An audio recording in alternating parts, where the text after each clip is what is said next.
Good day, this is Thumbs United. This is Rise of the Tomb Raider.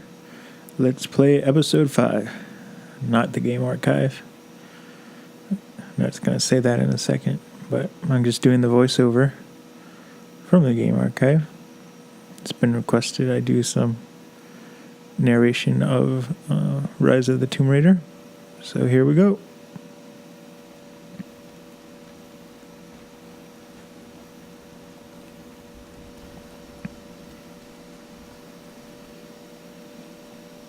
So,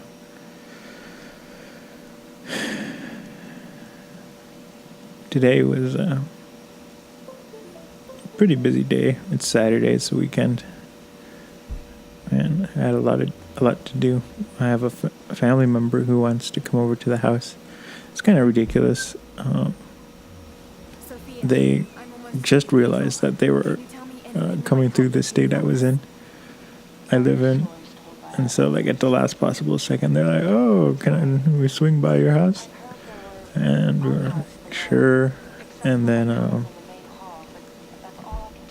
they were like, "Oh, can we sleep over?" Which is fine. We have space. But they've been planning this trip forever, and so, why didn't they tell us, like, way ahead of time when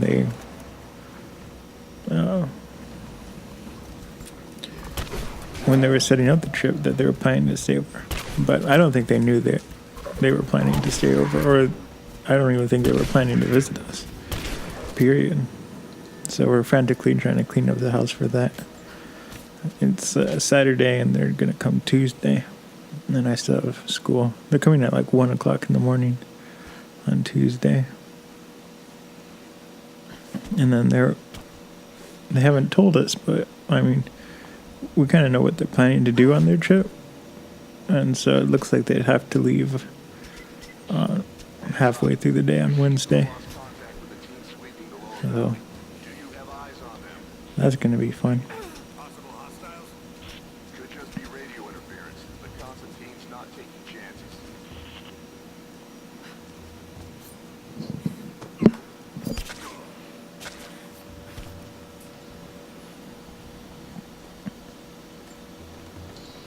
And so, right now, what I'm trying to do is I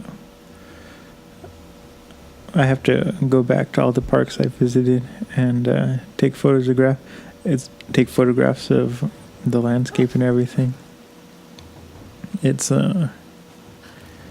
before I went during I think it was during the springtime. If you look at the photographs from Project Park on Fruitation.com or Fruitation Store, you can see the photographs taken there. But I want to continue the project and go to more parks, but then I also want to take photographs in different seasons. So we have the pictures of the park from throughout the year.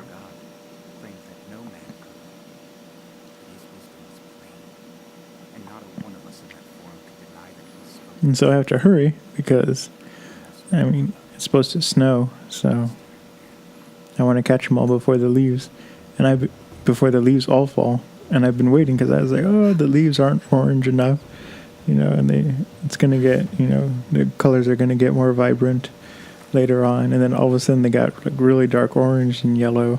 And I was like, oh no, now they're all going to fall and I'm not ready to take the photographs.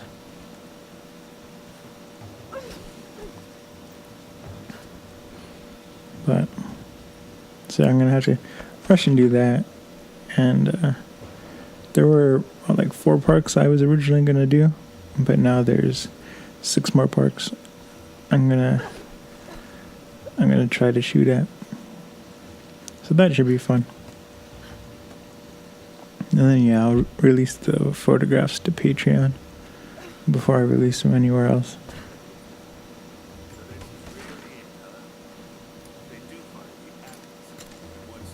I don't really plan to release the photos until summer of next year, so summer of 2018. But I'll release them as I edit them on Patreon.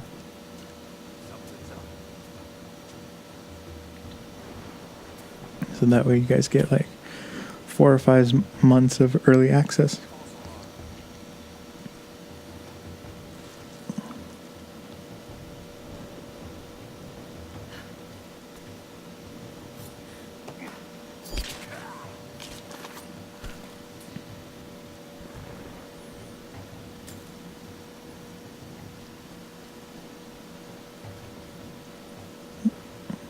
And so now that I'm worrying about kind of the seasons, it's supposed to snow tonight, which is like, which is kind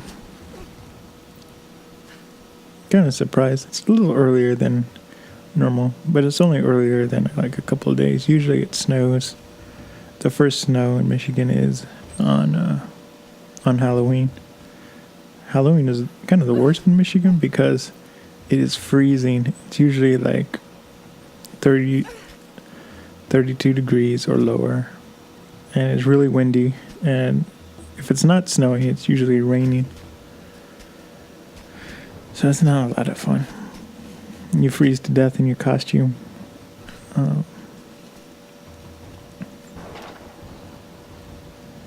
But the kids still do it.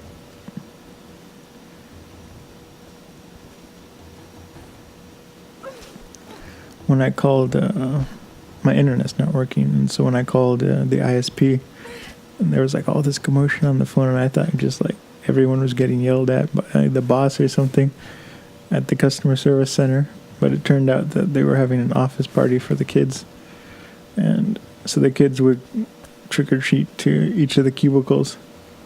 I'm like, oh, that's nice. And then I told the guy, in Michigan it's too cold to go trick or treating outside, and he was like, no, I'm in Tennessee. And I was like, oh, well, it's still pretty warm there then.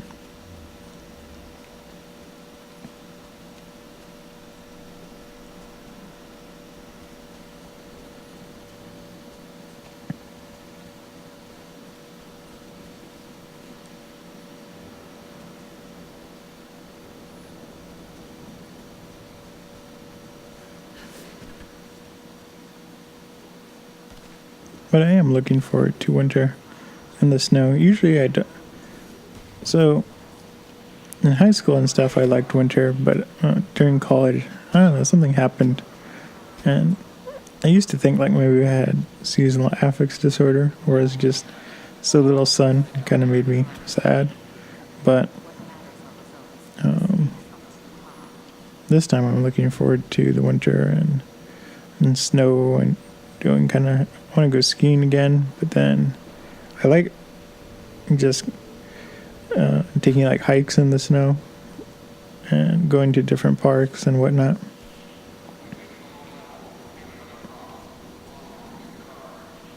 And I like to film in the snow too, in addition to taking photographs.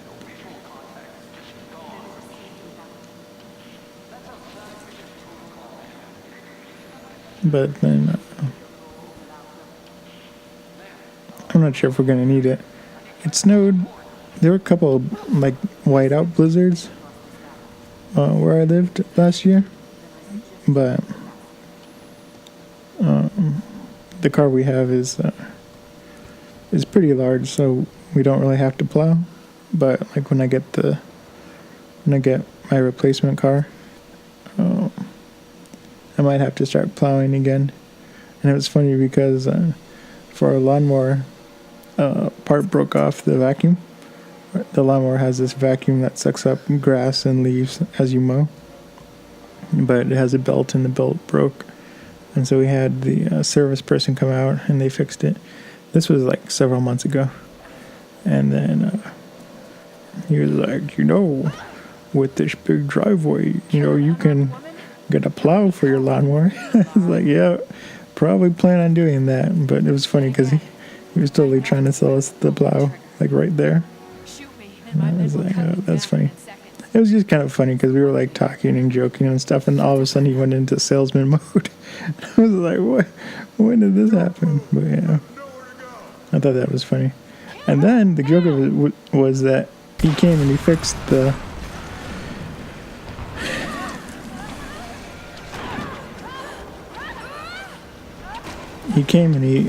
fixed a lawnmower, And then we had like I had a small accident with the lawnmower. I mean, nothing bad. It's not like it chopped off a toe or anything, but it fell. I was mowing the.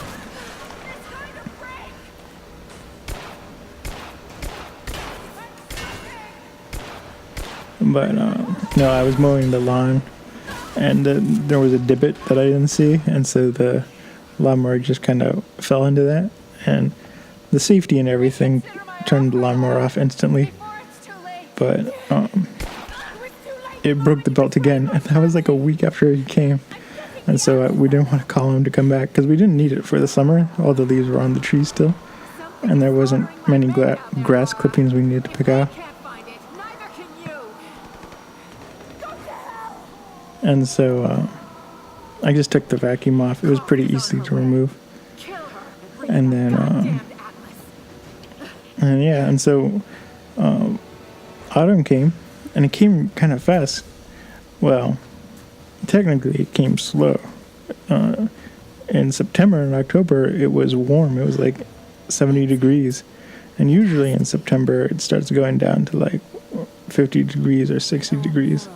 But almost all of September was in the 70s and 80s, which is unusual. And then all of a sudden, boom, the trees changed color, and it started getting cold.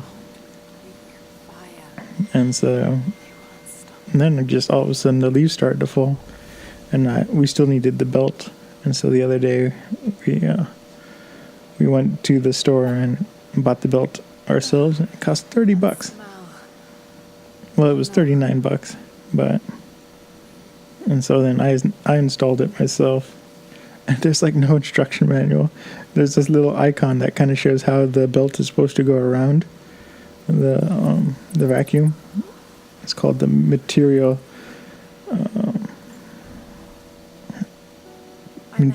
pickup unit or something. And so I took it apart, and it was pretty easy. And so that was a nice thing about belts versus chains. It was a chain, the vacuum would like get destroyed every time it got jammed or something. But with the belt just, it allows some slippage, so you have more time to, one, notice the problem, and two, it's easier to fix, because the belt only costs like $30 or $40, but if you had to buy a chain the whole time, each time it'd be more. And because chains don't break easily, it would probably break the engine before it would break the chain. And that's why like cars and everything use a belt, because it's kind of like an added layer of security. You'd rather have a cheap belt break than have your engine explode.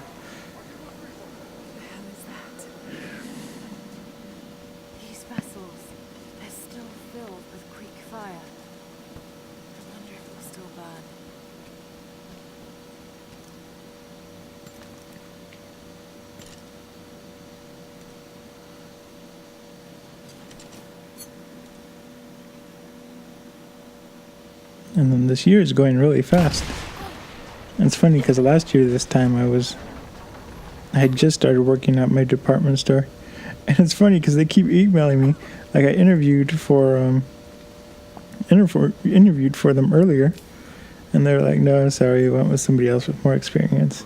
And that whole thing is just kind of like unfortunate, because I mean, I have a little over a year of retail experience, like in-store retail experience, but then I have about 4 years of online retail experience. But like when they do the group interviews, and so I go in, and there are like these people that are like old enough to be my parents, but they're like, oh yeah, I have 40 years of experience in retail and all this stuff. And she's like, what are you guys doing applying for seasonal? And I was talking to my cousin about it, and she's like, yeah, but why are they applying to seasonal if they have, 37 years of retail experience and whatnot? But retail's kind of an unforgiving environment. People are nice, and I had a really good experience, but, like they say, oh, we might hire you on for part-time when seasonal is over. And I mean, it's a joke, and all of the seasonal people know, especially the ones that have worked seasonal more than once. They're like, nobody gets to work part-time after seasonal. There's like maybe 3 or 4 people they choose to keep, but that's like out of the 30 to 40 seasonal workers. So the deck is kind of stacked against you in that one.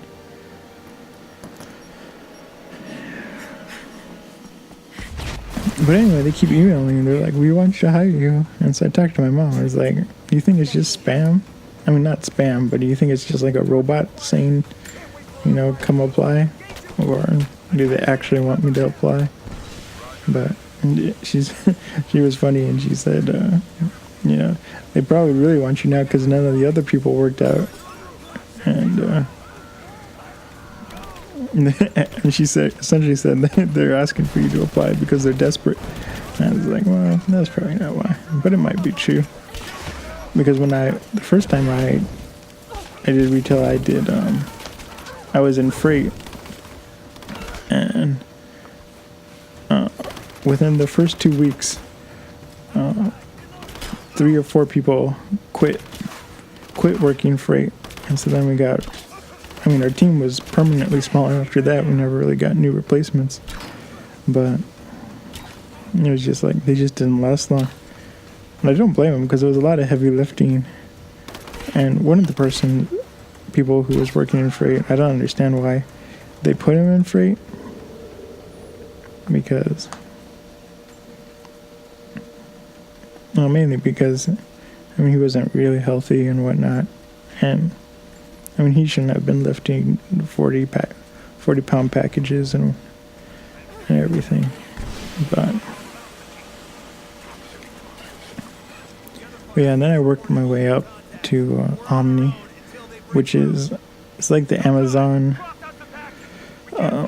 fulfillment, where you have to go throughout the store and you pick the products, and then you either pick them up for people who are buying online and they're going to pick it up in the store, or you ship out the packages. And so that was a lot of fun. And the main reason why I think I got that was because I volunteered to do overnights. And oh my goodness, overnight is killer. I would do like a week of overnight shifts, and then I do a week of during the day. And oh my goodness, it was really hard to recover. But the nice thing about working overnight is you can work so much faster because there's no customers in the store and whatnot. So you get a lot more shipments done. But kind of the bad thing is it's really creepy at night because they turn the lights to half power and the music's still going. The music never turns off. And so it's a little eerie. And then there was this one time the person I was working with overnight was like, they were getting really spooked. Well, actually, there was 2 times. This one person was like, oh my goodness, I thought I heard a guy's voice. Do you think there's somebody in there? I'm like, no, I didn't hear it. It was just probably the music. But they were like convinced somebody else was in the store with us who wasn't supposed to be there. So that part was kind of scary because I kept looking over my shoulder because we were the only 2 people in there. So that part was scary. But then there was another time when I was working, and there were 4 or 5 of us working overnight, and it was so windy, and there was this big storm, and all of a sudden we heard over the radio this person screaming, "Hey!" And she called out this one guy to come to the back door. And so I was like, okay, maybe he did something wrong or whatnot, and they needed him to fix it. But then she was like, anyone come to the back door and whatnot. And so we go back, and she's like, I don't know what happened to someone's trying to climb through the garbage compactor, but the door had blown open. And these are like heavy doors, and they're latched shut. So that was creepy. So we went to go check it out, and nobody was going in. It was just the wind. But that's how strong the wind was. And the store we're at it's thick brick. and whatnot, and we could hear like the trees swaying and the wind howling outside. And so that night was pretty creepy. But yeah, a lot of strange things kind of happen during this overnight season, especially in the October and December, October, November, and December, because that's when winter first starts coming in.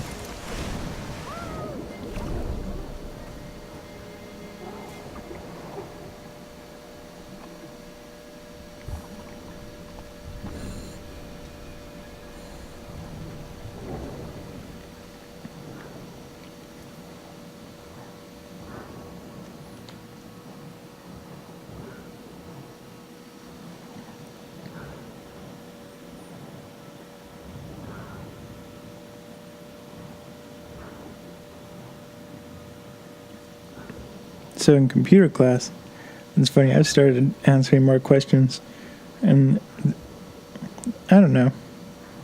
I mean, the teacher's okay, but it's funny because she kind of goes on like autopilot, or she'll start lecturing, and then she asks like, what do you think will happen if we do this? And then before anyone has a chance to answer, she answers the question. It's just like, and you can be like, yeah, that's rhetorical questions, but the way she does it, she pauses just long enough to think, for you to think that she wants you to answer, and then she surprises you. She's like, oh my goodness. But anyway, like I said, I'm starting to answer more questions in class. But it's funny because sometimes she'll be lecturing and she asks the question, and then she's like, just ignores the answer. Well, essentially ignoring the student. And then she continues with the lecture. And she's like, this is the reason it happens. And it's like, the student just answered that. So I don't know if she doesn't hear the student or what. But then there was this one time that my lab partner, she asked this question, and my lab partner held up his hand to answer. And I mean, she must have seen him because she was kind of looking in our direction.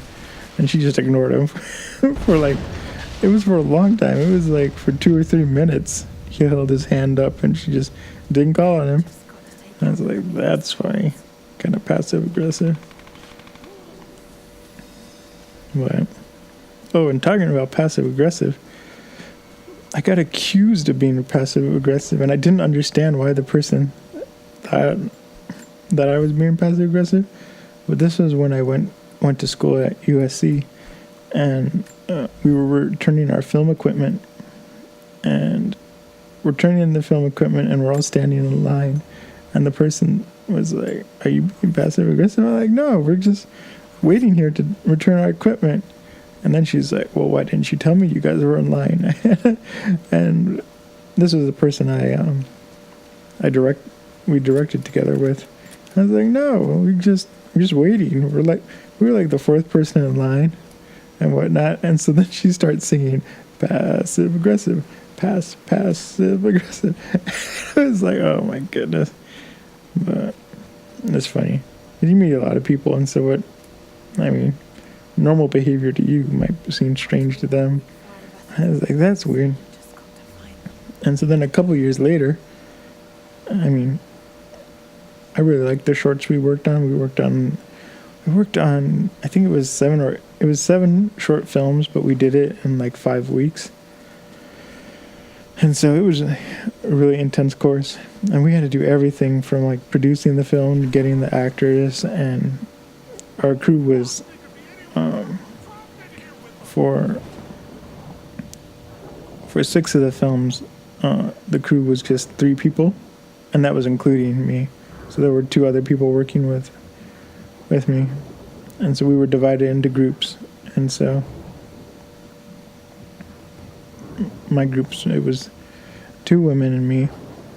And it's funny because a couple years later I was like, you know what, I'm going to start networking. So I sent them a friend request on Facebook, and the one lady ignored me, and I was like, that's okay, which was weird because I thought we got along really well. But then the one who was calling me passive aggressive, she accepted my friend request. I was like, huh, that's funny. I would have thought you would be the one to ignore me. But so that was nice. A nice surprise.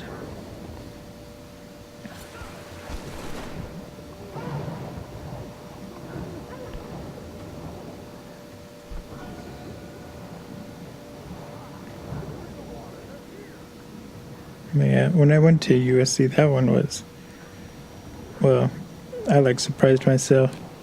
I had been going to community college previously. I did 2 years of community college before I went to the cinematic department at USC. And, I mean, it was a director intensive course, and we'd be working with Disney. And, oh my goodness. I mean, so what happened is I stayed at my grandmother's house because she lives close to there, but it takes depending on the time of day, it can either take 20 minutes to get to USC or it can take an hour with traffic. And so I would get up really early and I'd get to class like 40 minutes early, because if I got there 40 minutes early, I would sit in traffic for only 10 to 15 minutes to get there for the whole trip. But if I left like a half hour later, I would be late for class or right on time, but I would sit in traffic for about 50 minutes. And so I just chose to leave early. That way nothing could go wrong. And they taught us, in production, if you're not 15 minutes early, you're considered late. So I wanted to set a good example. It's funny too, because I've talked about it before, but I get nervous, and I've been slightly depressed for a couple of years. I mean, there were times when I got kind of majorly depressed, but I've kind of kept it together. And so it was funny because when I went to USC, the teacher would call me out and be like, "Look at Lloyd. Lloyd is a well put together person. He knows how to get things done." And I was like, "Thank you." But, it was just funny because it was just like kind of under the hood. I was nervous, but I kind of have this motto, and it's from this book. This book I saw. I never read the book, but it was called "Feel the Fear and Do It Anyway." And so it's just when I get nervous or whatnot, instead of saying, "Oh no, I'm not going to do it," I cannonball in and just and that's kind of like what it feels like. It's just like I'm afraid, but I'm just going to jump into the cold water, and once you get into the water, you're fine. It takes a while to get used to the coldness, but that's kind of what it's like dealing with anxiety. But each time you're afraid.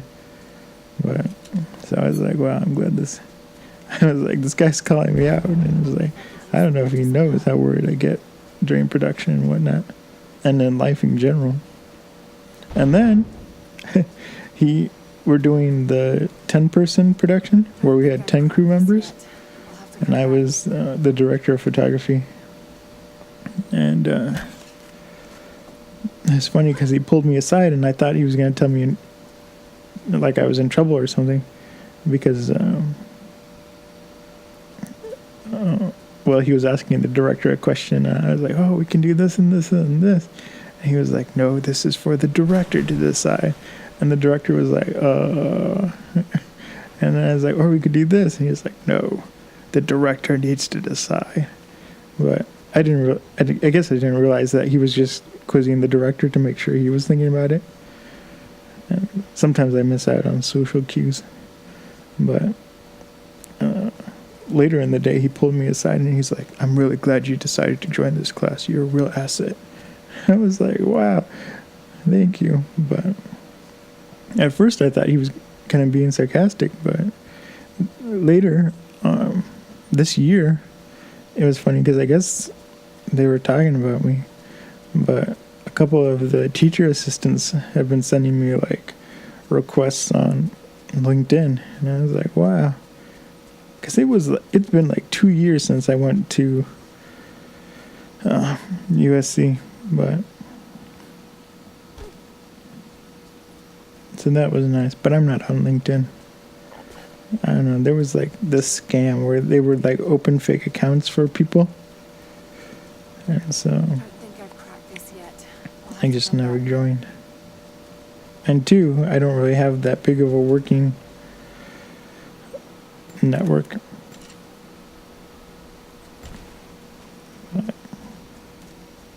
Because I've never really worked in any one career for long enough to kind of develop like a portfolio of people I want for LinkedIn and whatnot.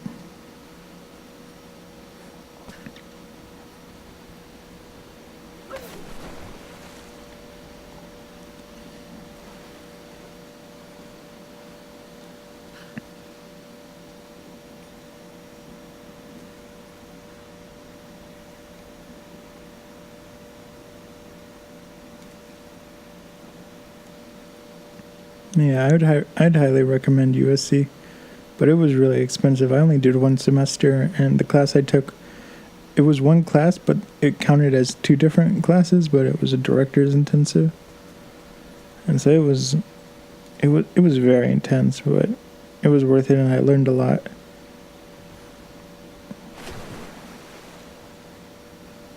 I mean, I learned like everything from the process of writing the script to the finished product. And I mean, they kind of throw you in at the deep end, but they're there if you need help. And so that was a good learning experience to where, like, I mean, I'm planning to shoot a couple of films, and I'm just not worried about it because, like, one, I don't have to create 2 short films a week, so that's a plus. But like, I know what I can do now because of USC.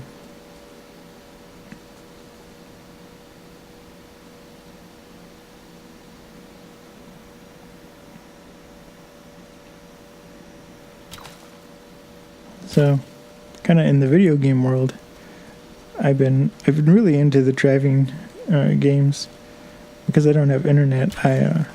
Well, before, when I had internet, I had the Need for Speed. It's like a new version of Need for Speed Underground, but it's just called Need for Speed. And then I had Need for Speed Rivals, and these were both for the Xbox One. But in order to make space for Destiny, this is Destiny 1, I deleted the Need for Speed Underground. And I went to, and I left Rivals. Rivals is okay, but the map seems really small. Like, it's an open world map, and you can just drive around when you want to. But it takes me like maybe 10 to 12 minutes to go around the entire outside of the map. And so all the areas feel really small. Like, there's this forest area, and it takes you like a minute to get through the whole thing. And so the scenic surroundings don't really last that long. So it's like you're in the forest, and all of a sudden you're in the snowy mountains, and then all of a sudden you're in the desert, and then all of a sudden you're on the coast, and then you're back in the forest. And it's just like, it just seems really fast.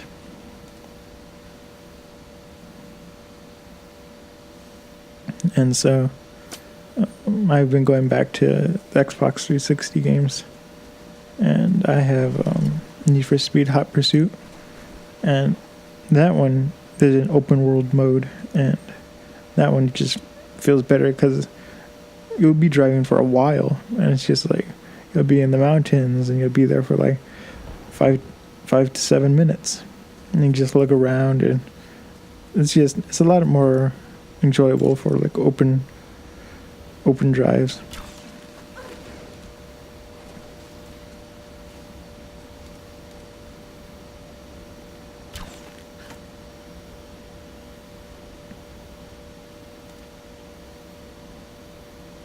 And so then the other Need for Speed game I was playing was Need for Speed The Run. And that one's interesting because there is no open world version you can play. But they're like, essentially, you're driving across America on this huge race that starts in San Francisco and ends in New York. And so each section you have a collection of 5 to 6 races. So so the San Francisco section, you drive through San Francisco and then you go down California and then out towards Nevada. Then you go to the national parks arena, where you have 5 races you have to complete going through the national parks. And they're interesting because the races are kind of mixed up, where you have timed races where you have to get to each checkpoint before the timer runs out. And then there are other races where you have to beat everyone, but it's interesting because they count like the total. So when you finish the race, they're like, you have to pass 8 racers in order to beat this race. And so then at the end, they tell you like, okay, you went from 200th place down to 192 place. So each race you slowly get closer to first place in a race against 200. And so it's interesting how they broke it up, and that part's fun. And so, but with Need for Speed The Run, that game is really scenic. I mean, the national park level is really beautiful, and then there's this part where you're going through Colorado in the winter, and you're just going through all these mountains, and that part's really good. So I highly recommend getting that game for the Xbox 360. I don't think it made its way to the Xbox One. And that's the part that kind of sucks about backwards compatibility, is that a lot of the studios like EA and whatnot, I don't even think they're trying to put their games on backwards compatibility. I think they just want you to like buy them again on the Xbox One store. But I mean, a lot of these games, they don't even make a version for the Xbox One. So that part's kind of sad, that these games, just aren't going to exist anymore.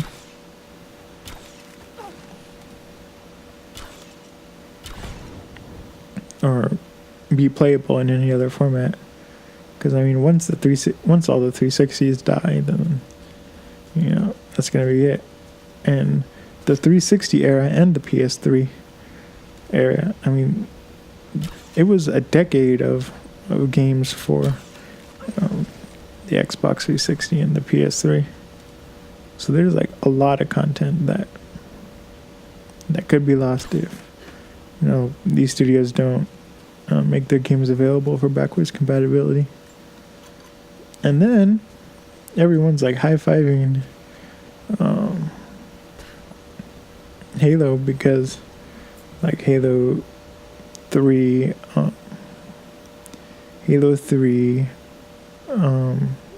ODST and Halo 4 were just re-released as backwards compatible. But it was just like, why is everyone getting excited? Because they did the Master Chief Collection, so they could have released the backwards compatibility a lot earlier, but they waited forever, probably because they wanted sales of Master Chief Collection to go up still.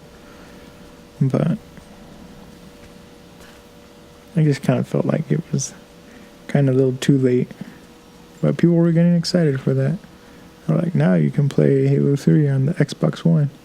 It's just like, you could have played it with... It's not like it didn't already exist on the Xbox One.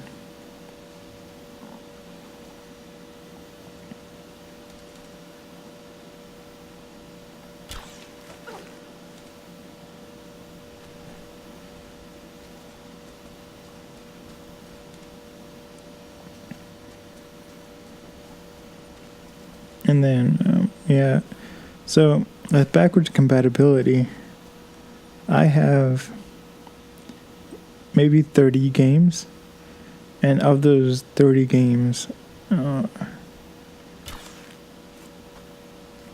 think it's only 2 of them are on backwards compatibility. And that was Halo Reach and Gears of War 3. Those were the only 2 that worked with backwards compatibility. I mean, now my 360 version of Halo 3 and ODST will work, but still, I mean, that's a lot of games that just don't work on the Xbox One.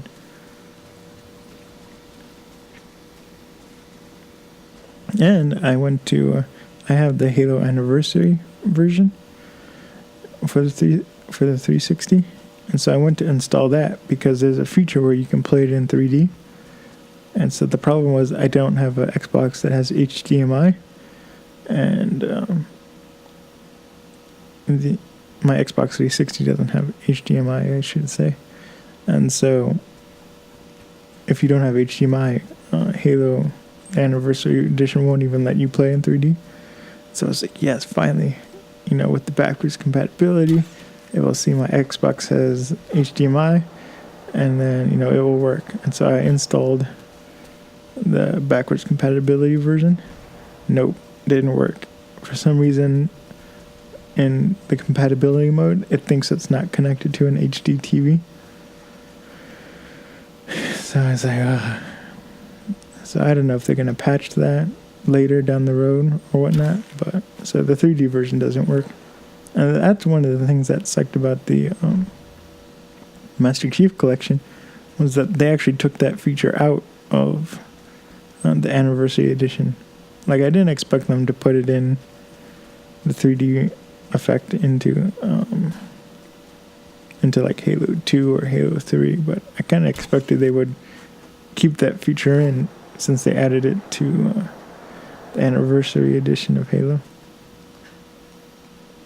But I really think that 3D gaming is kind of dead. I mean, I really enjoy it.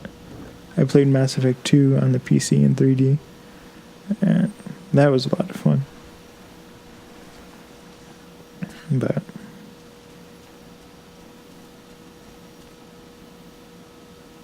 I mean, I don't think 3D is dead in general, because you can still go out and buy 3D TVs, and once they stop making 3D Blu-rays, then I'll think 3D is dead. But it's definitely lasted longer than it has before. I mean, with the red and blue versions, those only lasted a couple of years. And, I mean, you can still go see a 3D movie in the theaters. So I think it's here to stay, but I think it's just going to be like a smaller niche of people that like it. And I should clarify, I don't like post-processed 3D. I like actual stereoscopic films. So that just means that it's filmed with 2 cameras and it's actually filmed in 3D. And I think there's a big difference. It's more organic.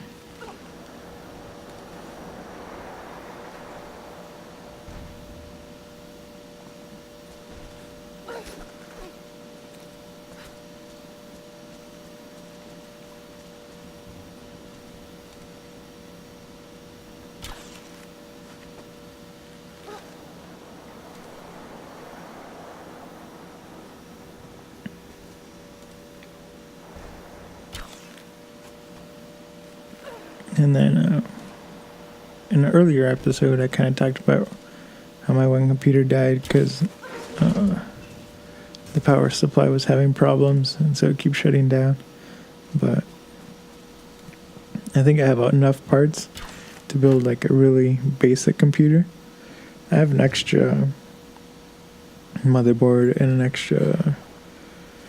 some older RAM.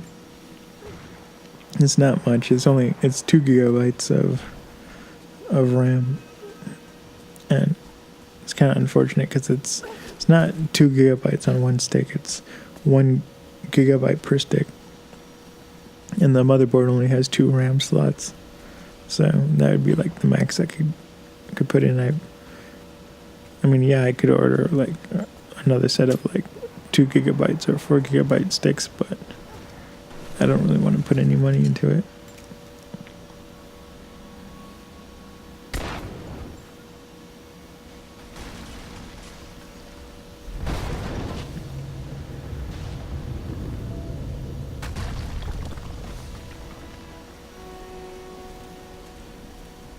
And so hopefully the node will work. I'm going to use the old power supply that might not work just to test it out, because it shouldn't have any problems with the lower power motherboard or the lower power CPU. It's an AMD 2 core. I don't know what it runs at. I think it runs at like 2.5 gigahertz. Might be 2.6. But I mean, and that's okay. Not for, I mean, it can do video rendering because I render on Linux and it takes better advantage of the hardware. But it's mainly going to be for like encoding videos. So when I need like one video in multiple formats, that's what I use that computer for. Or when I have to convert for footage, because one of the cameras I have, it shoots in the special format, and so I have to run it through another program. When I run it through the other program, I have to export it as a Huffy video, so that it saves all the quality. Because if I don't do that, the only other option I have is motion JPEG, and that's kind of really low quality. And so exporting in Huffy is like overkill. And so then I have to take that and convert it to, like, I convert it to ProRes at 422. And that preserves the quality pretty well.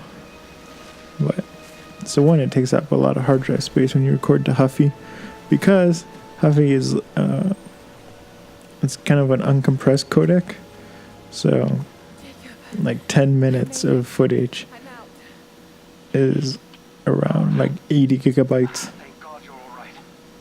So, but when you convert to ProRes, it's considerably less, even though it's a higher quality codec. There is still some compression in ProRes though.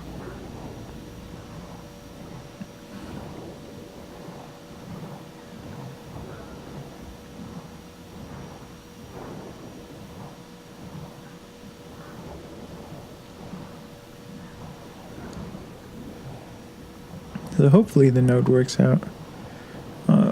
I have a hot swappable bay system, but I'm out of bays, and so I have kind of it's like this little dongle. It plugs into the SATA port, and then you can plug the power supply into it. And I think I'm just going to use that because I can snake that out the back of the case, and then I can just plug the hard drive directly into that instead of ordering another hot swappable bay.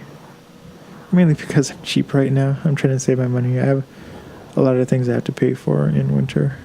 And so that's why I don't want to put any money into this project. Because it's like a funny side project. I just happen to have enough parts to do it.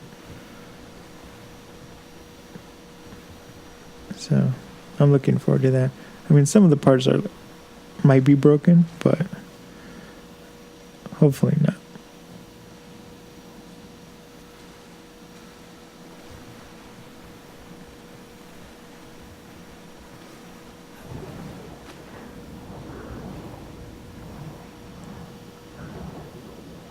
And so I'm still without internet. It's been really annoying. But I mean, we didn't get internet in this house until 2013. So I'm used to no internet and like having other activities to do, like reading a book and whatnot. But still, it's just, you don't realize like how convenient it is, because before before 2013, we'd have to go to like a Panera Bread or like a Starbucks. And it was funny because you start noticing which restaurants have Wi-Fi. And we discovered that Tropical Smoothie had the fastest internet. And so we would go to Tropical Smoothie and we'd just get like one smoothie each. And then we'd be there for like 4 hours just using their internet. So...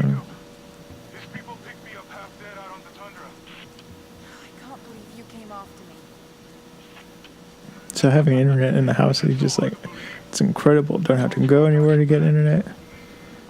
And, but it has been working for a week. It went out,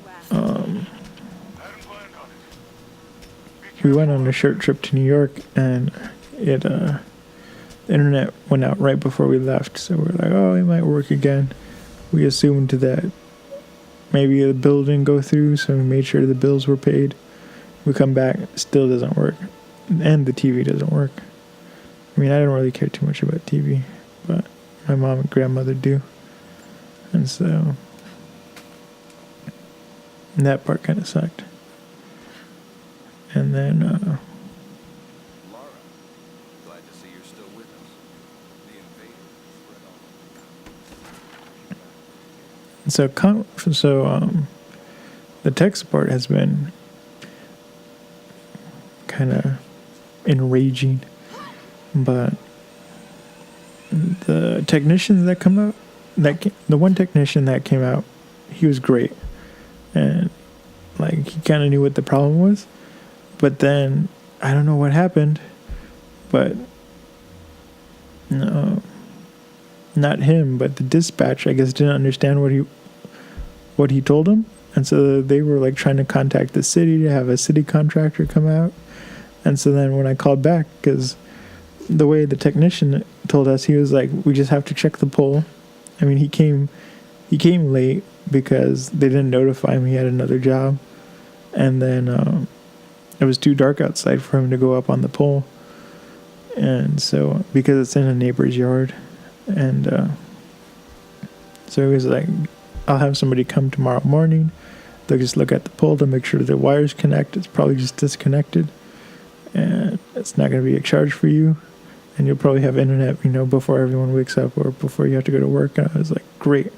So the next day, woke up, internet still doesn't work, and we waited a while for the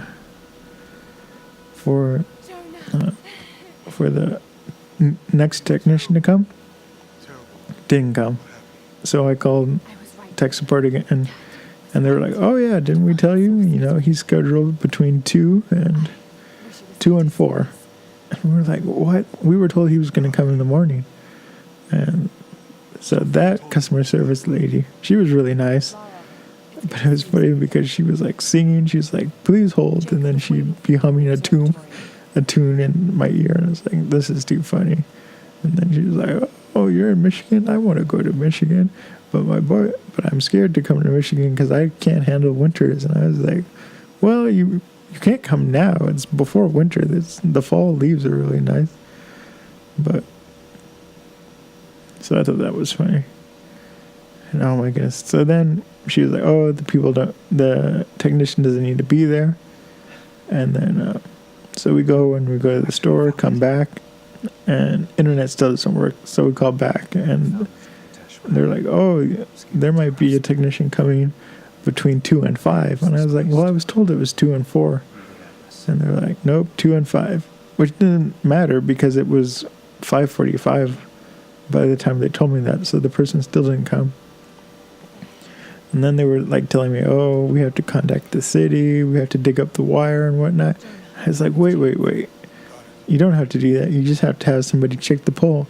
And the person was like, no, the first technician put that it might be the line, and when it might be the line, we have to dig up the cable. And so I was like, no, you don't understand. What he meant was the pole has to be checked, and then it can be the line. And they're like, nope, we can only do it this way. And when we do it this way, it's going to take between 7 to 14 business days before you might get internet back. And I was like, well, can you send another technician over? just to like double check, and they're like, no, we can't send another technician because we already have a ticket open for you. And it's like, well, can you close the ticket and send a, and then we like start again? They were like, nope. I was like, oh my gosh. And this person was just like, I don't know, just not listening to what I told him, and wouldn't change anything. And he was like, well, it says this. And he was essentially like saying, am I calling these people a liar? I was like, no, that's not what I'm saying. But it was really infuriating. I was on the phone with him for a good 15 minutes. And so then he was like, I'm sorry, that's all I can do. So I was like, okay, bye. So I hung up, instantly called back again. And the next tech support person was so much better. I mean, I told him exactly what happened. I was just on tech support, and this was kind of the issue. And the guy was like, yeah, that's happened before. It's probably just disconnected at the pole. I said, can you schedule another person to check the pole? Because the first technician wasn't able to do it. And he was like, yep, no problem. So he scheduled another person. But the thing that kind of sucked was, because it was so late in the day, we couldn't schedule anyone to come that day, Friday. Couldn't schedule anyone for Saturday, but they can come Sunday. Which has me worried. So today I did a lot of lawn work, and then I was like, I'll go to the school's library to use their internet to take an exam I have to take for computer class.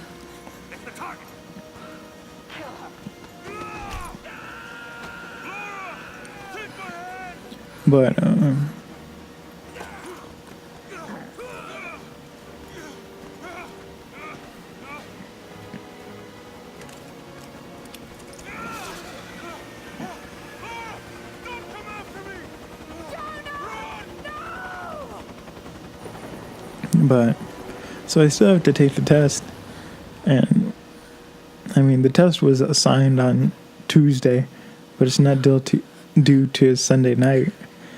And so, I mean, that's the other reason why I was getting nervous about this no internet. And so, and then I checked online to see if the library was open today, and it's not. It's open tomorrow on Sunday. So I'm like, I'm praying that, we get internet. And hopefully, if we don't get internet, we find out, we're not getting internet early in the morning. So then I still have time to go to the library and take the test. But hopefully, I just want to take the test at home, so hopefully the internet works. But the test is getting me a little nervous.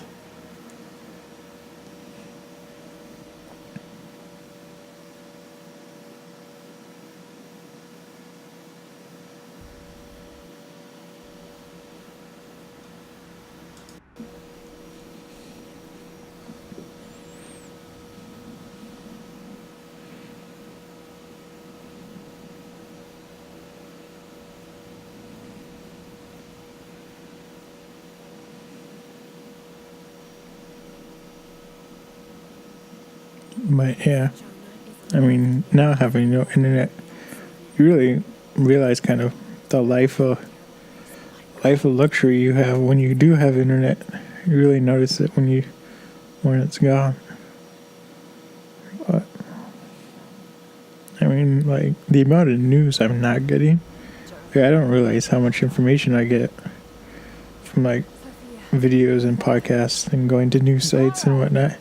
It's just like, I have no idea what's going on in the world. And to be frank, it's kind of nice. It is a lot more peaceful. Less things to worry about or get angry at. But so I highly recommend getting like a news sabbatical or something. Something like that. You just feel more healthier.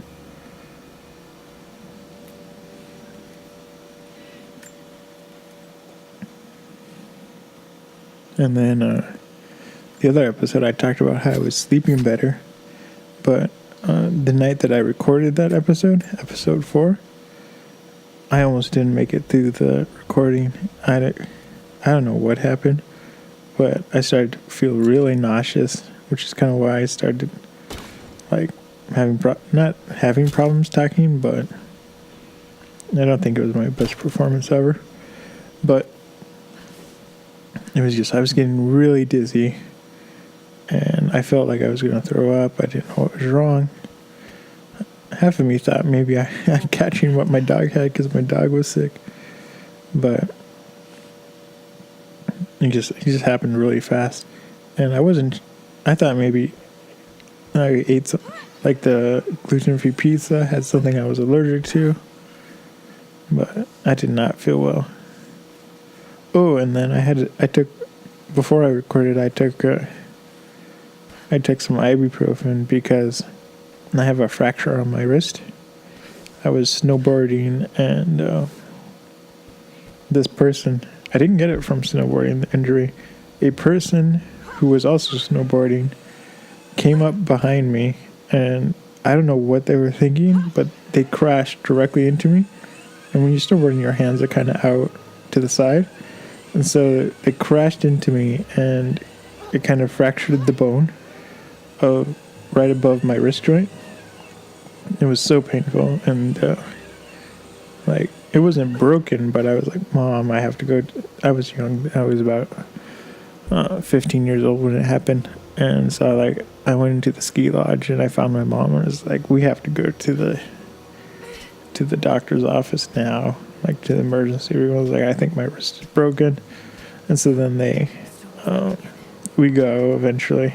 I mean, at first she didn't believe me. She was like, well, if it was broken, you'd be screaming in pain. I was like, you don't understand how painful it is. But I was still pretty calm. And so then we went to get the x-ray, and they were like, yeah, it's a tiny fracture. And we can put a pin in it, or we can just leave it. So we left it. But anyway, the point of the story is whenever it gets really cold or the weather changes or the barometric pressure, I'm like that old lady from episode 1 of Star Wars. And a storm is coming. I can feel it in my bones. Like, that is a real thing. So whenever the weather changes drastically, my wrist starts getting really painful. And it's funny too, because when I scuba dive, but it was probably because the weather was changing then too, but I used to get a lot of joint pain after scuba diving. But that was anyway, so that's why I took the ibuprofen, because my wrist was like really hurting. And I don't know if I had like a bad reaction to the ibuprofen, and that's what made me like really sick. And so then when I went to bed right after recording, and I was still dizzy. And then I closed my eyes, and I was like, wow, it feels like the room is spinning. But then like my neck started to get extremely stiff. Like I felt like I couldn't turn it in bed. And it was like painful to be on the pillow. So I just kind of laid flat without a pillow. So then I fell asleep, and my dreams were like kind of normal. But then sometimes I have this series of dreams, and I kind of describe it as like being in a coma. But what happens is in the dream, I wake up and I can't get out of bed. And so I'm trying real hard to get out of the bed, and then after like a couple minutes of trying to get out of the bed, I finally get out, and then I walk to my door to go out to the rest of the house, and the second I touch the door, the dream starts over, and I'm back in bed, can't get out, I'm like paralyzed, and then I finally fight off the paralysis, and then I get out of bed, touch the door, and the dream starts over again. So it's really frustrating because I'm trying real hard to wake up, but I can't wake up no matter what throughout the whole dream. And so whenever I have this series of dreams, I wake up really late. And so, I mean, it was the weekend luckily, but I kind of wanted to wake up early, but no, I woke up around 1:30. I was like, oh my goodness, I slept in way too late. And so, but whenever I have this set of dreams, I tell my mom, like, why didn't you wake me up? I needed you to wake me up. I was stuck in a coma and I couldn't get out. Because that's what it feels like. When you wake up, I mean, you're still really tired, but you feel exhausted. Because, I mean, like, I was trying to wake up the whole time, and so you're still stressed out and everything. But I think I needed the sleep because of whatever was going on, whatever sickness I had. But I feel better today. So hopefully that doesn't happen again tonight. But I already feel better. I'll make them see that you were right all along. That you sought the truth, not fairy tales. I'll make it right, Dad. I promise. Clara, it's time. Joe's waiting.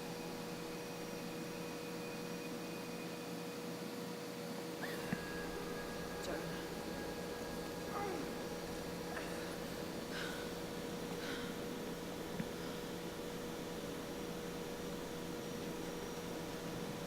And so even though I woke up late, woke up about 1, I made my coffee, and then I made oatmeal, and I went out to go finish the lawn work I had to do. I got yesterday I got a third of the leaves outside on the outside of our house in the front yard. And that's thanks to the vacuum, because when I had to rake by hand, it took a month and a half just to gather the leaves and to bag them. That just took forever. And so I got a third of it done in about 3 hours. And it was just like world of difference. It was so easy. I just had to keep an eye on the vacuum on the lawnmower. And so then today I got another third of it done. I got by our neighbor's house, and it's funny because we have 2 neighbors, one across the street and one next to our house. And the one across the street, they came by and they saw me mowing the lawn, and they're like, hello, because sometimes they don't complain, but they're like, hey, we'll help you mow your lawn on this side if you want. And we're like, no, because we had a person that was supposed to mow the lawn, but he always skipped that part. But we never knew it because it was towards the back of our house. We don't drive that way. And so they were like, oh, we're happy to see you mowing, essentially. But they had a new car, so I didn't recognize them. So the car came creeping up to me. I'm like, hello? And then they rolled down the window. The windows were tinted, and they're like, hello? And I was like, hello. But that was funny. And that's the thing about doing your own lawn work at your house, is you really start to see the people that come by more often, and it's kind of scary because you don't realize like how many kind of creepy people creep through your neighborhood. And the place where I live is kind of historic. I mean, it's not really historic, but it's kind of like a smaller community. So a lot of people will come from the city and just drive through for like a Sunday drive. But then there are like people who will like park in front of the house and just kind of watch, and it's just like, what are these people doing? And so you're really exposed to seeing more of those people. And then it's kind of funny because I had a couple of people coming that would come by the house, and they're like, is anyone at the house right now? And I'm like, nope. And they don't know I'm the person that lives there, because they assume I'm just the gardener. But you really start to see kind of the weirdos that come by, and that part's a little scary. And I had this one salesman come by, and he was like, if you want added security, it's $10 per line and blah blah blah. And I was like, no thank you. And so then, because I didn't buy his thing, he was like, hey, I noticed you got a lot of trees that have fallen. And I was just like, thank you, Captain Obvious. Because we had one tree that fell. And, I mean, it's the tree that fell on my car. But, so he just, what's worse is I don't think he realized he was being insulting. I think he was just trying to talk, but he's just like, seriously? Captain Obvious strikes again. But I was like, yes, we do. See ya.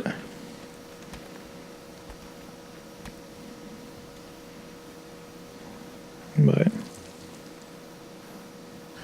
my mom says I have to work harder on like displaying my emotions because I was getting like angry at the customer service person, but she was listening to me talk to him, and she's like, "You sound perfectly fine. You don't sound angry at all." And she was like, "If you if you put like a little anger in your voice, it might have helped you better." And I was like, I have to work on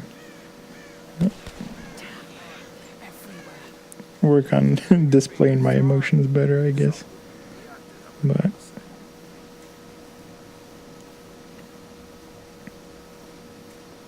But yeah, she was essentially saying, you have to go out and fight for things and blah blah blah. I was like, I can just be polite. But that guy, the salesman that came by, I mean, he was kind of obnoxious. But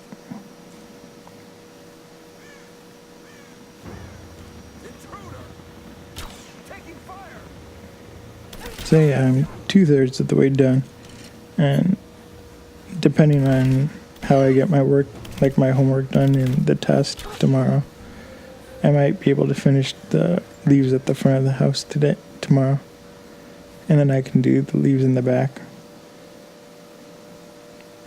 But I've been collecting the leaves with the lawnmower, but I've been dumping them in the backyard, so I still have to bag the leaves. And the other thing is, not all the leaves have fallen off the tree. Fallen off all the trees, so I'm definitely gonna have to do this probably next week and the week after that as the leaves fall. But a lot of the leaves have fallen already, so it saves me time. And it keeps the neighbors from getting angry.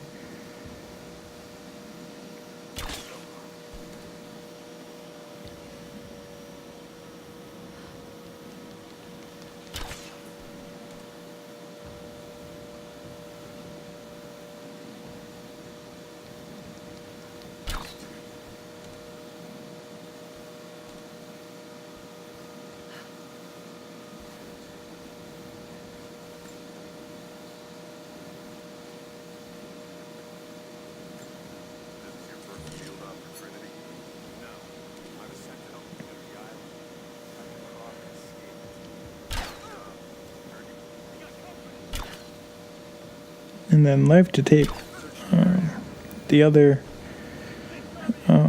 website I run, it already had its first episode come to Patreon, and pretty soon it's going to get the second episode.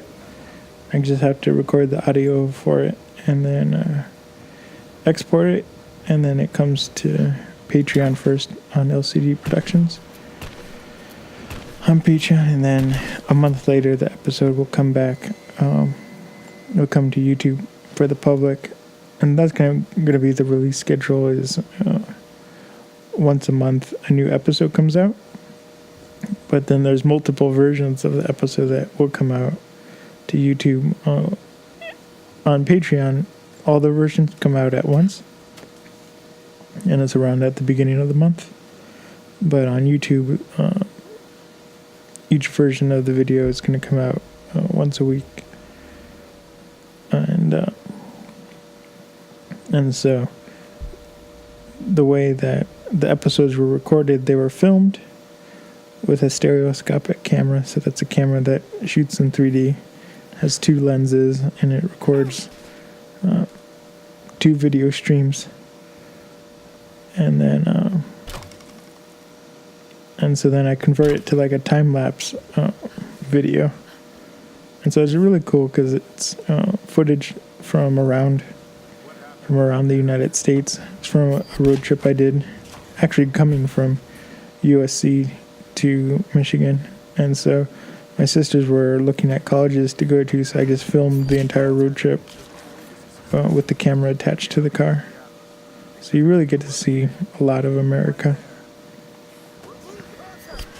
And because it's time-lapse, you get to see a lot more of it, and it's more interesting. It really kind of keeps you at the edge of your seat.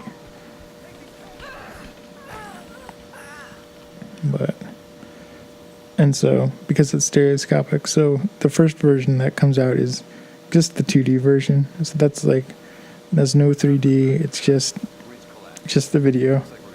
And then the next week is the 3D version. And so that comes out with the video, with the side by side.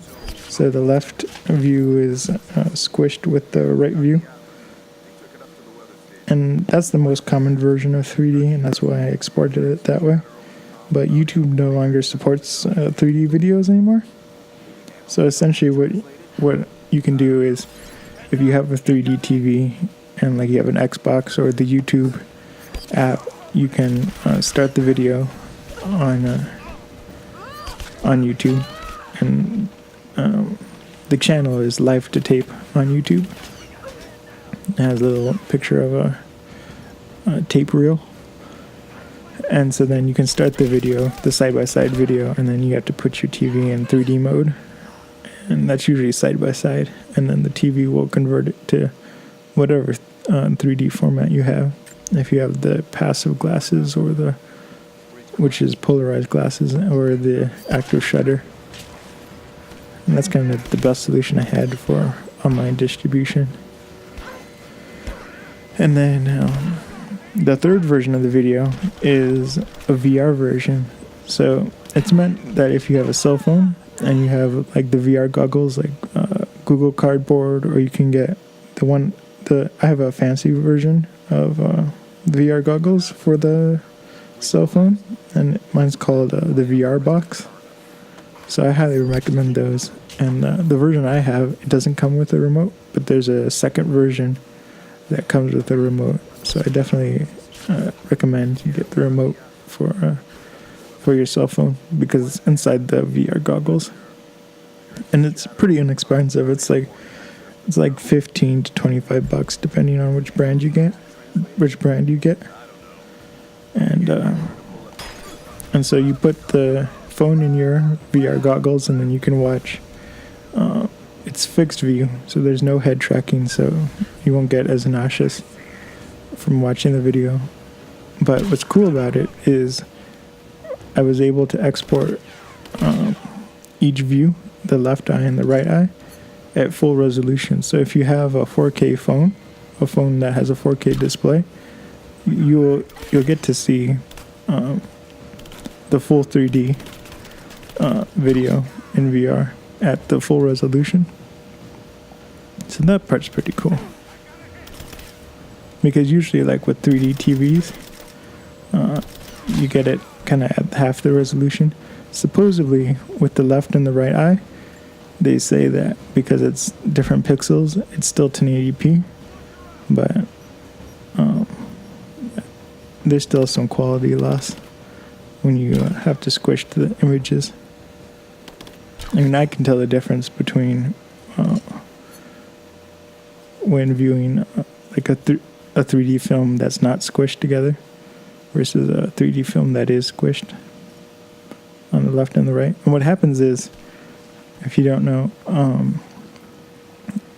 with the 3D films that are squished, what happens is it's still a 1080p video size, but half the screen is dedicated to the left eye, and the other half of the view is dedicated to the right eye. And so if you look at a raw 3D video, you see it's split down the middle, and it's distorted, where things look taller and everything, because it's still two videos that are squished to fit into one size of like an HD video.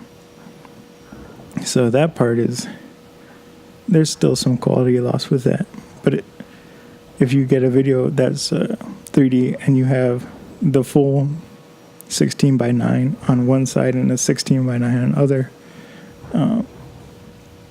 and if you want it to be 1080p, then it has to be like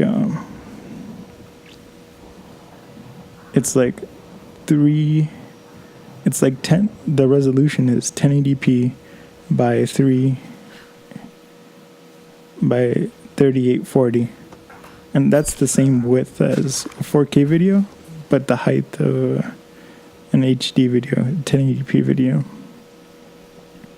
So it takes a lot more processing power to do it, but it looks a lot clearer. And the big way that you see the difference is in distance.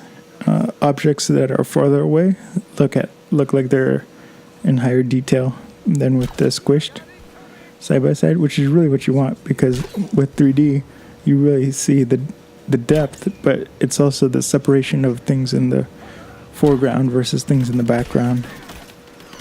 And it really illuminates that without having to rely on things like shallow depth of field to separate your objects or your focal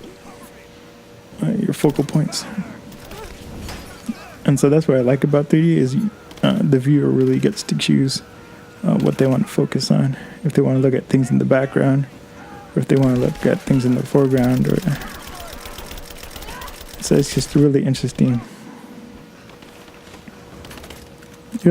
medium. And that's why I like to shoot like 3D travel videos and 3D landscapes and everything.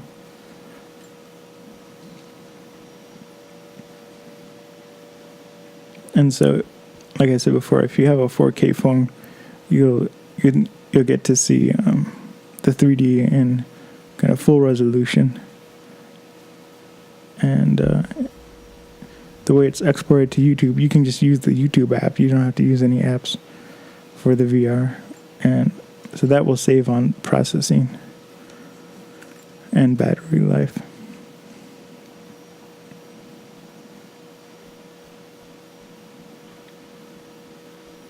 And then the other thing is, because it's in VR, the color is a lot better than like normal 3D experiences. Like if you watch on the TV, you have the glasses and those make it dimmer and kind of take away the contrast. And with the VR, the 3D is a lot clearer, it's a lot brighter. But then sometimes you'll notice that with glasses, you'll get kind of crosstalk.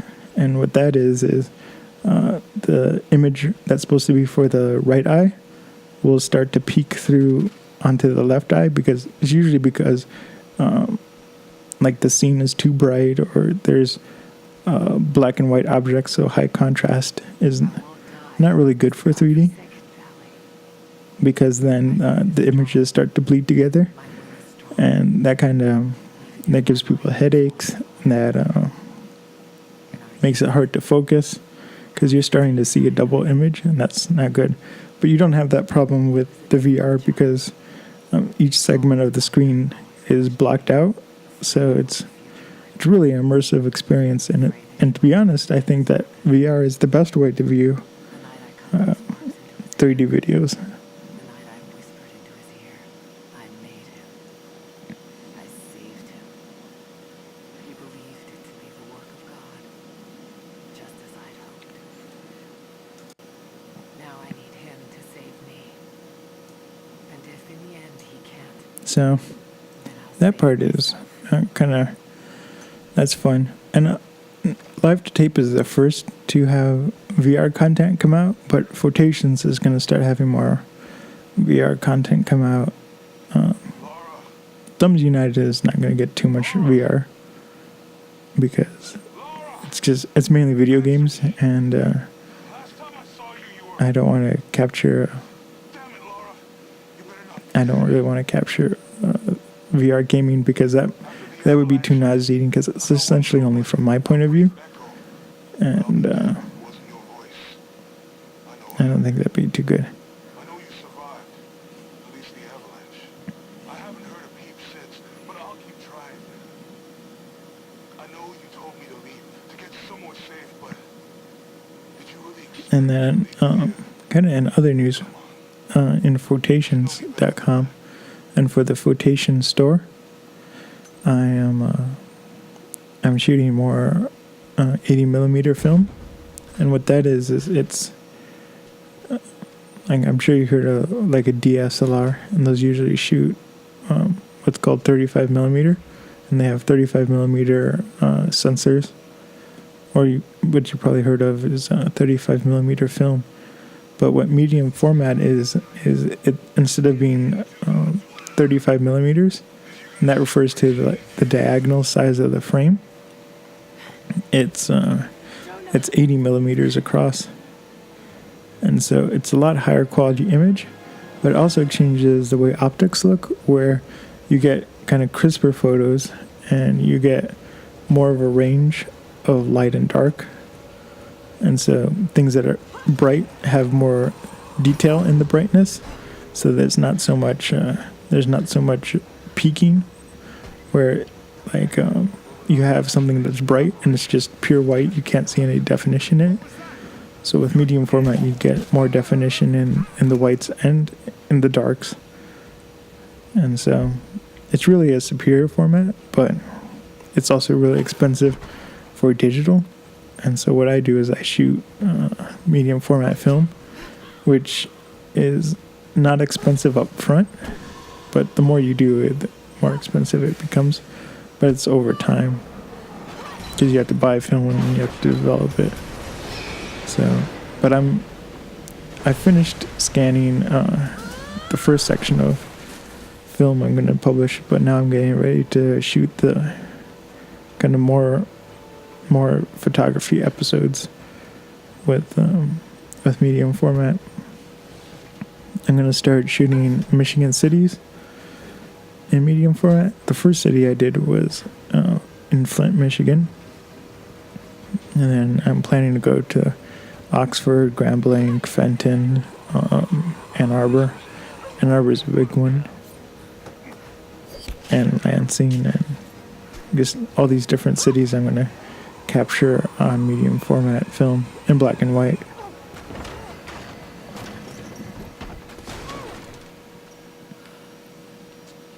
So I'm looking forward to starting that.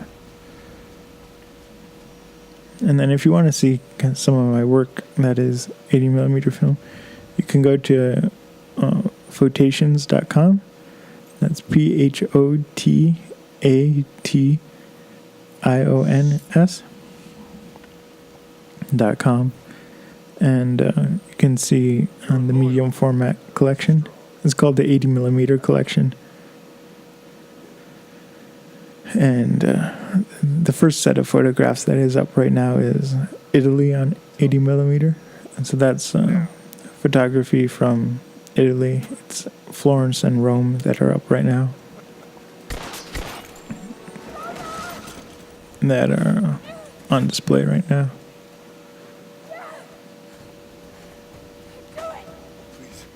Please, no. I was only doing what I believed was right.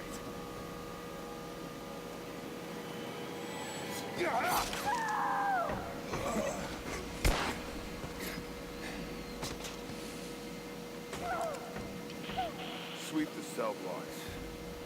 Kill everyone.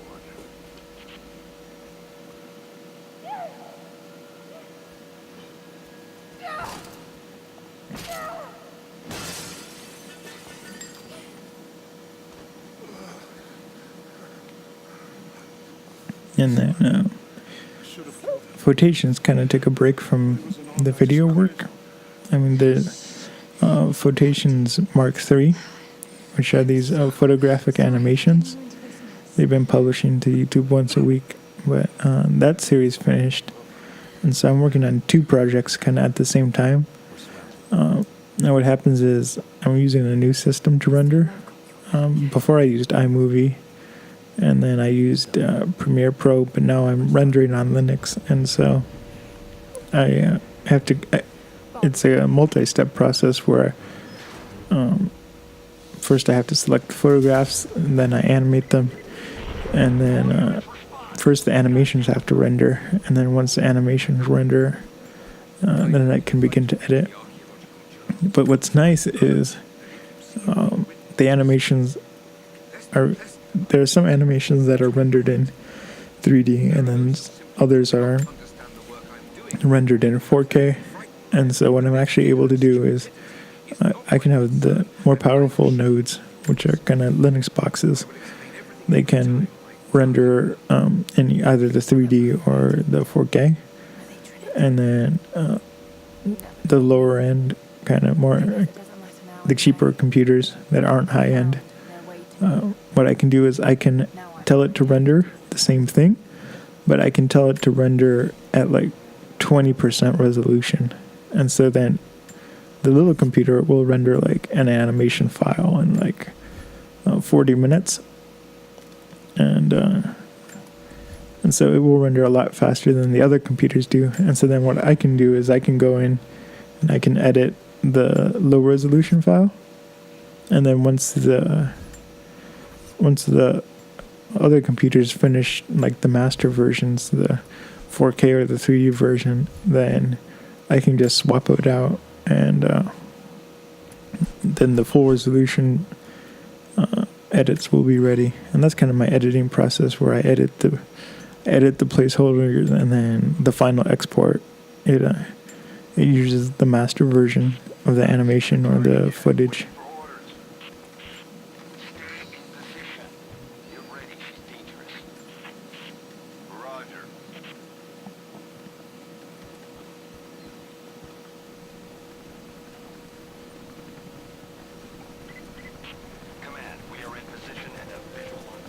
And so I'm really excited for the 4K animation.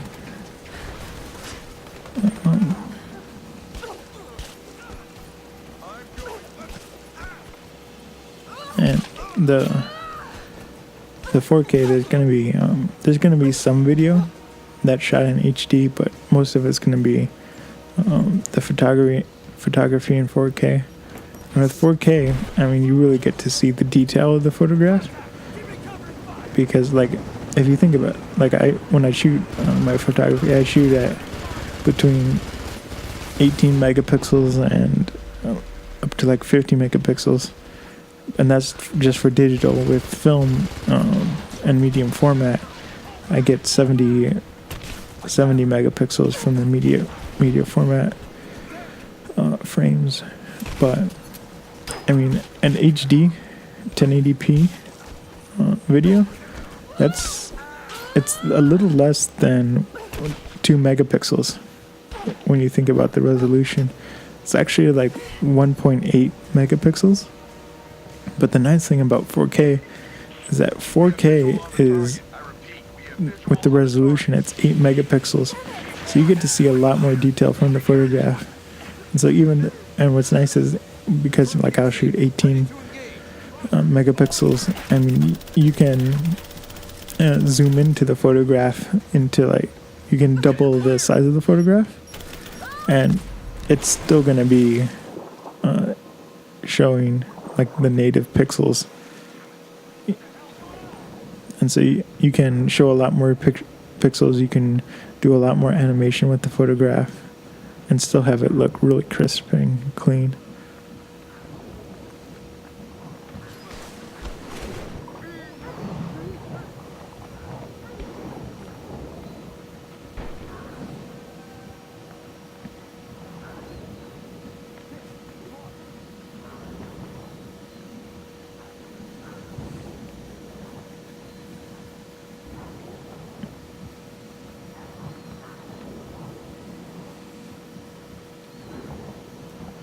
And then I decided to bring back the masterofart.com, and it's going to be like a collection of blogs that like you can go. The domain is the Master of Art, but the words are separated by a dash. And that was originally what the website Quotations was called. But I changed the name because Quotations was just easier to talk about and easier to get people to visit and to search for. And that was the big problem with the Master of Art that I didn't realize, is that like all the colleges that offer a master's degree in art, all those came up first. And so like if you search for the Master of Art on Google, it would come up like maybe on the 20th page there'd be a link to the website. So then I changed the name to Quotations because that was a small sublog on the Master of Art that was dedicated to these photographic animation videos I do, which are like Ken Burns documentaries where they have the animated photographs and everything and the zoom ins. And so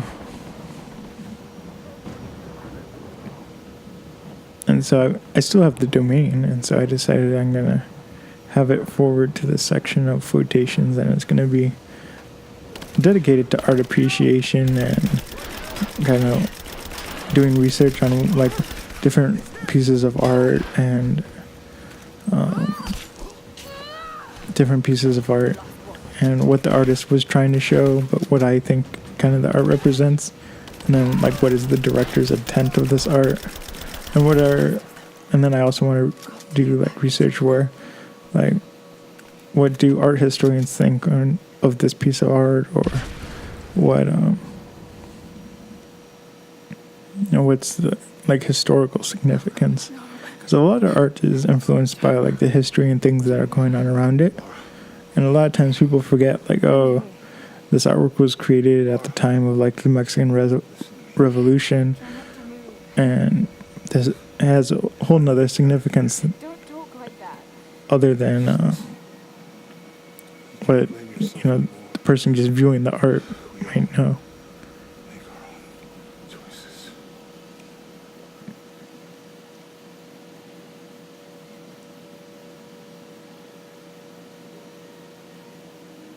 His end is near. No, he can't die. We can help him. Oh, We must get him to the observatory, to Jacob.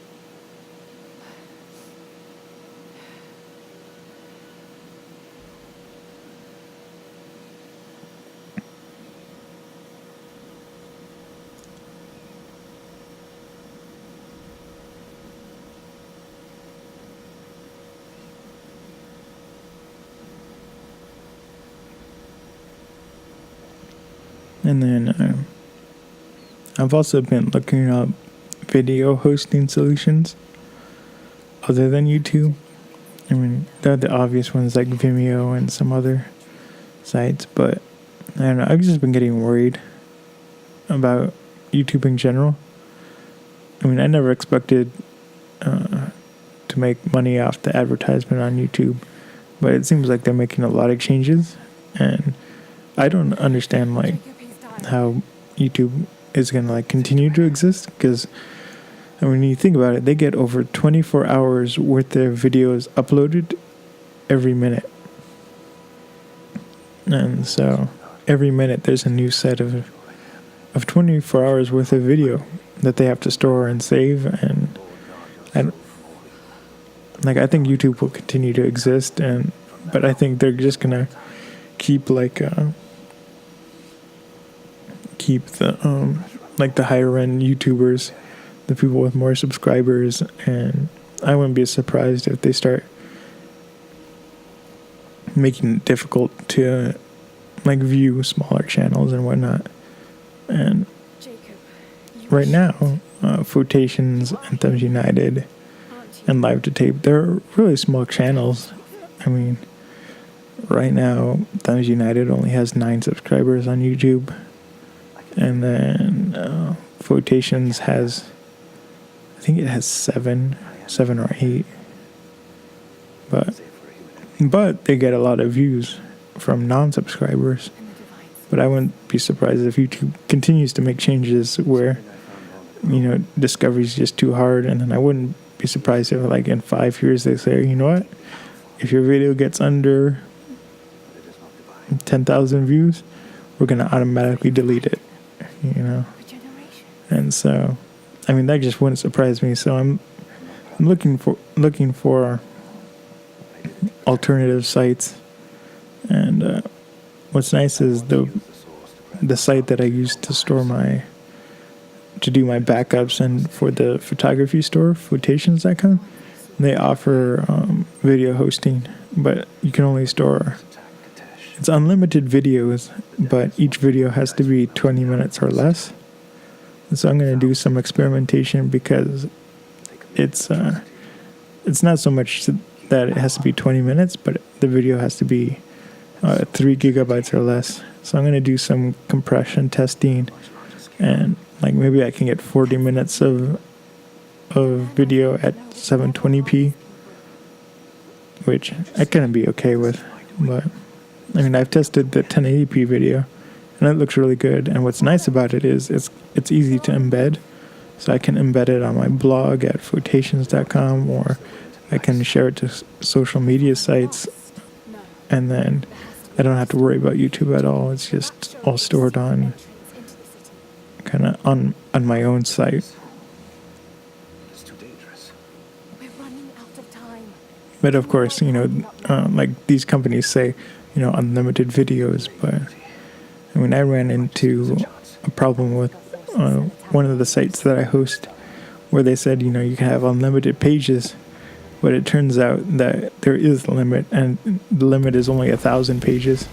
And I was like, what? I paid for unlimited, but I'm not at 1,000 pages yet. I'm at 400. But once you hit 400 pages, they start prompting you like, oh, your website might slow down. You have too many pages. You should delete some. You should really delete some. So it's starting to get really annoying. But yeah, I looked it up, and it turns out that their unlimited plan is actually just 1,000 pages, which seems like a lot. But when you're blogging a lot and everything, it adds up. But luckily, they count a blog as a page, but they don't count the blog posts as a page. So that part's good. But still, I mean, there was a lot of events and pages I was using just to archive on that site. And so now that I know, it's like, okay, I can't do that there.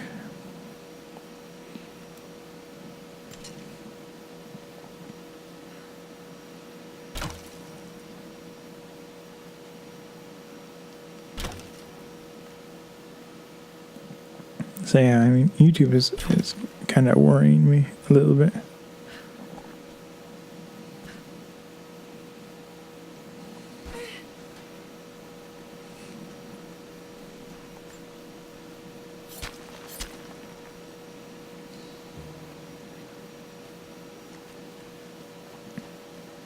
Yeah, it's worrying me more than a little bit. It's just,